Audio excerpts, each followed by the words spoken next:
My first question po yung para po kay Congressman Garin, Dr. Garin.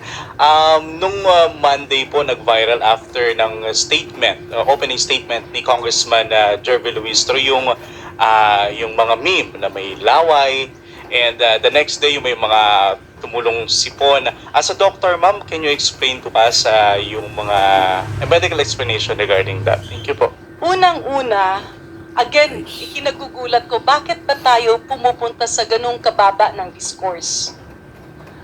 Walang tao ang walang laway. Saliva is part of a normal person.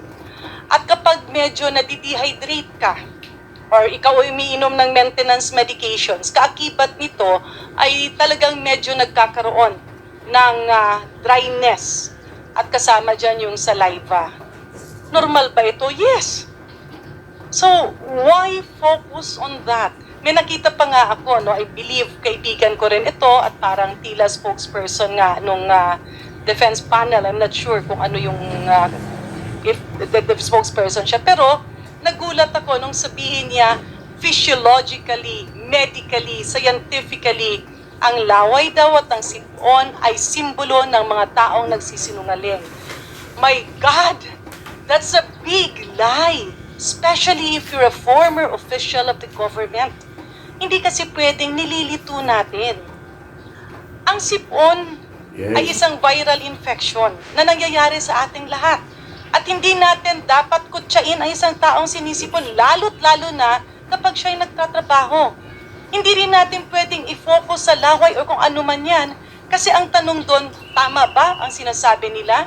Nagsisinungaling ba yung ating mga abogado at yung ating mga prosecutors? Ginagawa ba nila ang kanilang tungkulin? Why go into a discourse? Well, again, we're going back to fake news. We're going back dun sa paglilihis. We're going back dun sa mga attitude, mga kaugaliang hindi maganda, pero tila na build up nung nakarang administrasyon na dapat ngayon ay i-correct natin. So, pag-usapan natin, kapag ako ay sinipon, is that something criminal? Lahat ng tao may laway because that's part of digestion. Pero pag hindi ka pinainom ng tubig, simula umaga hanggang hapon kasi bawal. Kapag ikaw ay hindi nakakain, no, at ikaw ay doon na nagtatrabaho, it's a normal process. Kasalanan ba yun? Hindi. Kailangan bang pagtawanan yun? No. It's actually bullying. The prosecutors are just doing their job. Ngayon, dapat tuldukan yan at ibalik natin sino ba ang totoong nagsisinungaling. Yung nagsisinungaling, yung pinapalabas na kasinungalingan ang naging cause ng sipon. Never in the history of the medical community has colds or sipon been a cause of lying. Kaya ibalik natin. Sa katotohanan lang po tayo, wag po nating ilihis. Andyan na yung impeachment court, ipagpatuloy, tuldukan at sagutin ang mga dapat sagutin. Huwag ilihis, let us avoid personal attacks, let us focus on the issue at hand. At pasensya na po dun sa aking kaibigang nagsalita niyan. It is an insult to us doctors to say that sipon and having saliva are symptoms of lying. In the video kasi it mentioned a former DOE official, DOE Undersecretary, who happens to be speaking in behalf of the defense panel. Yun ang nakalagay na tawag ng title. I think Congressman Joel would. Well, unang-una, no, gusto ko lang ipaliwanag sa inyo na yung magsalita ka po at humarap sa impeachment court, whether sa prosecution or sa defense, eh hindi naman din po ganun kadali. Siyempre, lahat naman po kami, tao rin, at nandoon din yung stress, nandoon din po yung tension. Pangalawa po, naalala ko po kasi po yung first day. At nung ako po'y pumapasok, may dala po akong tubig, pinagbawalan po ako magpasok ng tubig dahil bawal daw po sa loob. Kaya ang ginawa ko po sa labas, ininong ko, hindi po ako nakapasok na may bitbit po ako ng tubig. Kaya nga po, nagpapasalamat po kami dahil may isa pong senador, kung hindi po ako nagkakamali, si Senador Pia. Cayetano po, sinabi po niya na baka po pwede kahit na nasa rules nila na bawal kaming uminom o magdala ng inumin sa loob, baka po pwede pagbigyan kami kahit na tubig man lamang. Kasi napakahirap din po nun. Magsasalita ka doon, tuyong-tuyo na yung bibig mo. Siyempre, nadudun din yung tension, nadudun din yung stress.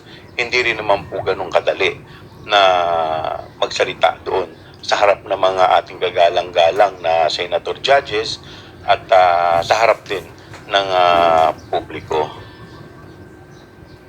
Just to, dugtungan ko lang ng konti, no, very quickly.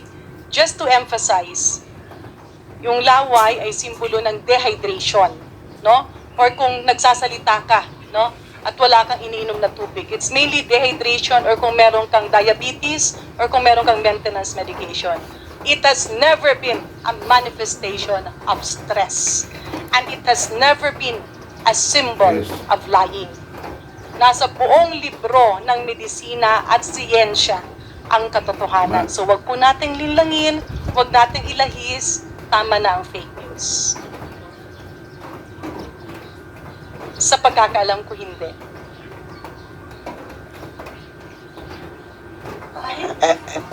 Any follow-up question? Any other Tama question? po, siguro kaya na kuryente kasi nga nanggaling sa ahensya ng kuryente. Kalimitan, kaming mga taga-probinsya, may mga problema na hindi nararamdaman ng mga nasa Manila. Pero yung ibang problema naman ng nasa Metro Manila ay hindi naman ramdam ng ibang nasa probinsya. Kagaya sa amin, yung malunggay, libre lang yan. Yung kangkong, hindi mo rin yan binabayaran. Tsaka pag medyo gutom ka, maraming piyesta. No? Napakadalang no, nung congestion. Iba naman ang problema sa Metro Manila at sa Luzon. Pero ang ikinalulungkot ko lang, nung nakaraang mga araw, isang magaling na abogado na nagkataon ay probinsyano in the person of Attorney Ligutan ay ginagawan-gawan ng mga kwento. Hindi yan Bisaya, hindi yan Cebuano, wari-wara yan. I can relate. I was born a Bisaya. I was born in Baybay, Leyte sa isang district hospital katabi ng bayan kung saan pinanganak din si Pangulong Rodrigo, former President Duterte. I grew up waray-waray because I studied there and that is where my lola is. I married an Ilonggo and then ngayon ako'y nasa Manila. Attorney Ligutan might have been born a Waray but grew up a Cebuano. But, bakit tayo napupunta sa ganun? Does that make you less of a Filipino? Bakit natin paghati-hatian ang Pilipinas? Waray-waray ka man, Bisaya ka man, Ilonggo ka man, taga Mindanao ka man, Kapampangan ka man, Ilocano ka man, lahat tayo'y Pilipino. Why are we bringing that discourse to another perspective? Bakit natin nililihis at dinudungisan yung isang abogadong proud na probinsyano, pero ngayon makikita mo ang galing at siya ay inspirasyon ng ibang mga taga-probinsya na gusto rin maging abogado. So sa atin lang mga ibang kababayan, pwede po ba kaming humiling? Again, let us stop fake news. Let us stop character assassination. Dapat natutuwa tayo kung merong mga taong naging magaling sa kanilang propesyon, probinsyano man o city boy man. Huwag nating paghati-hatiin ang Pilipinas. And when we talk about accountability, it is not divisive. Ayan ay pananagutan. Iba yan. So waray-waray ka man, Bisaya ka man, Ilonggo ka man, teka saang lupalop ka man ng Pilipinas, Pilipino tayong lahat. At dapat nagkakaisa tayo, basta dapat lang sa tama at hindi sa masama. Maraming salamat.